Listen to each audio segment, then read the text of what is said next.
In this video, I want to break down 7 different ways that you can get Amazon reviews for your listings, for your products. These are the best 7 tips that you can utilize right now in 2022. The first one is using Amazon's Request a Review button. Now, this is a button that you can utilize inside of your Seller Central, underneath the management and managing your account section, and you can request reviews within 4 to 30 days after a purchase.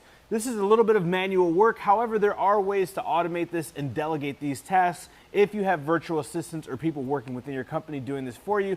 However, if you're not getting thousands of sales, it shouldn't take that long. Number 2 is using Amazon's Vine program. Now, the Vine program is an amazing tool and just one of the many tools that you get access to when you are part of Amazon's brand registry. Now, we talk about brand registry here on the channel a whole lot, and in order to get access to Amazon's brand registry, you have to apply, and the only thing you need currently is a trademark. So there's 2 different ways that you can do it. You can go to an exterior marketplace like Rocket Lawyer, LegalZoom, or another place that can get you a trademark, or you can go through an Amazon preferred partner.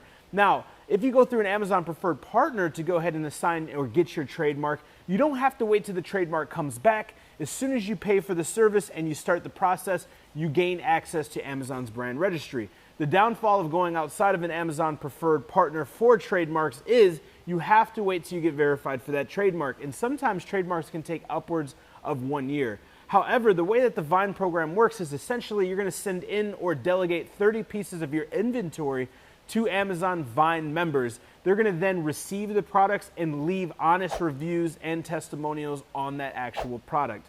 So you pay for the service, however, you do get reviews from experienced reviewers. Number 3 is using automated email responders. Now, there's a ton of different ones out on the marketplace. One of the ones that I use is actually integrated within Jungle Scout's suite of tools.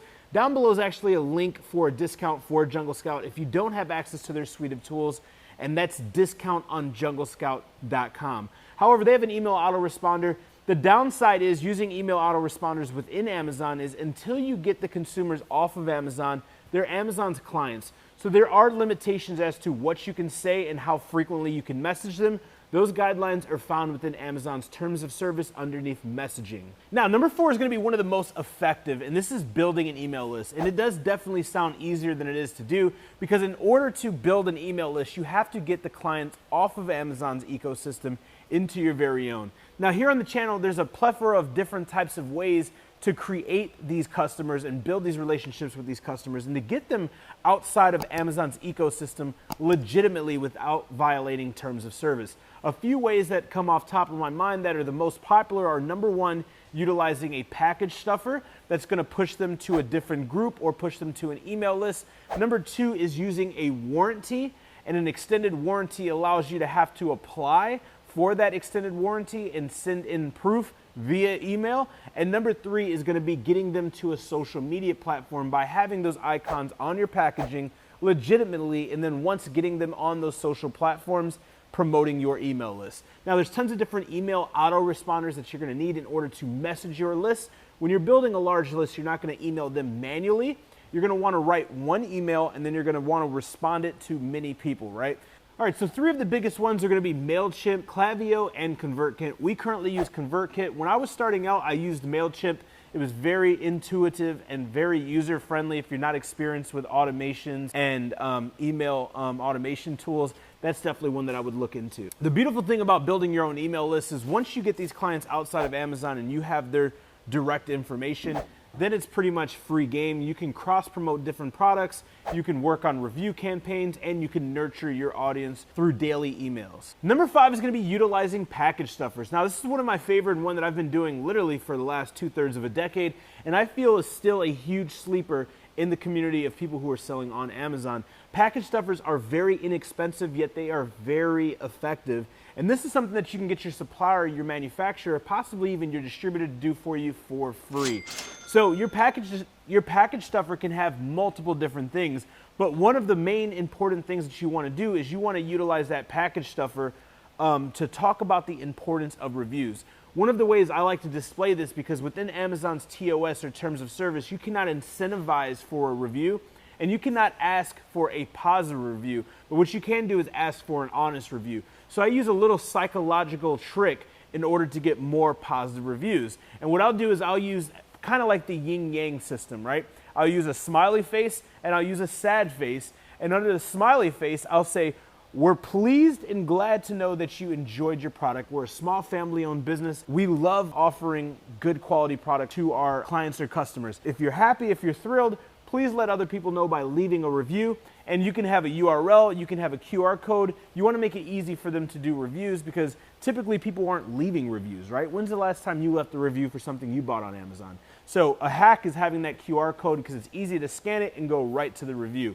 Now with the sad face, we're sorry to hear that you didn't enjoy the process or the product.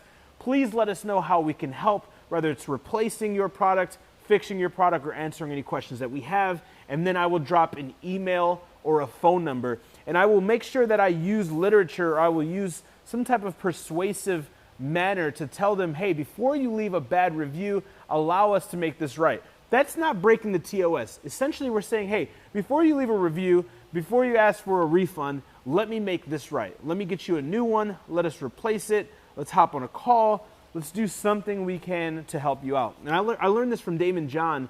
All ambassadors, positive or negative, can be persuaded. So if they had a bad experience, it doesn't mean that they have to be a bad customer, right? As long as you make things right and you turn things around, you can turn them from a negative experience and a negative ambassador to having a positive experience and being a positive ambassador. Now, number 6 relies on a super important and powerful marketing tool that I've been using for years, and it's absolutely free, and that's called the law of reciprocity. Has anybody ever done something nice for you and you felt compelled to do something nice for them in return? Well, this is called the law of reciprocity. So when you're launching products at discounted rates, or you're using promotions through Amazon's actual promotion tab and the promotions that they make available for your products and your SKUs, studies are proven that people are more likely to leave reviews because they almost feel obligated. Wow, I got this at such a good deal. Wow, I got this at such a bargain. Let me go ahead and leave a review. And that's where that law of reciprocity comes into play. So in your marketing, in your packaging, in your products, and through promotions, try to think about that law of reciprocity and how you can play into that, because that will definitely help increase your review count. All right, now number 7 is one of my favorite and the most effective, and it may not apply to everybody, but it is important to build your brand outside of Amazon. So Amazon's terms of service, and side note, you want to study Amazon's terms of service and become very familiar with it, and you want to constantly be watching for it. You want to constantly be watching for updates, because they do update, and they're notorious for not knocking on your door and saying, hey, we made this huge update, right? With that being said, it is not against Amazon's terms of service to get reviews from existing clients. It's against Amazon's terms of service to incentivize or to ask for a specific review. However, you have to understand that Amazon's TOS only applies within Amazon's ecosystem. Okay? If you have a list of existing clients, if you have a Facebook group, if you have a pre-existing email list, if you have a physical retail store, or if you have physical people in your orchestration, if you have physical people that are around you that have done business with you, you can ask them for reviews. You can say, I'm launching a new product line, I'm launching this new product, and I need reviews so I can ramp up my marketing. If it is outside of Amazon, you can do this, but you cannot take people off of Amazon, outside of Amazon, and then exchange money for positive reviews, right? So understanding that and being able to manipulate that gray area, I've been able to get a lot of reviews for my products. So if you're a pre-existing brand and now you're turning to scale your business on Amazon, send out an email, make a Facebook post, do a giveaway. That is absolutely all right. And when you're building your brand and you're building your list, think about this in the future.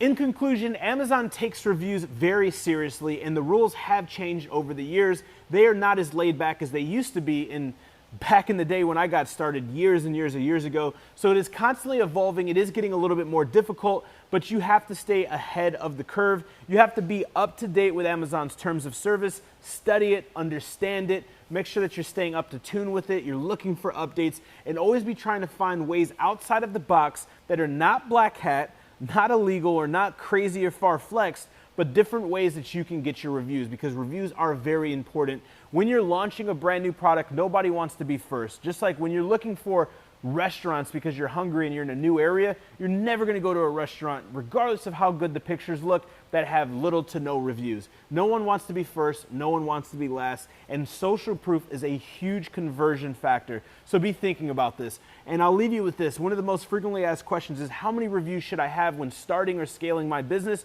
The answer is as many as you can get. The more the merrier. There's no too little and there's no too much. So when you're launching your products and you're starting out, spend a lot of time on your reviews. When you're scaling your products, even if your products are crushing it, do review campaigns and you'll thank me later.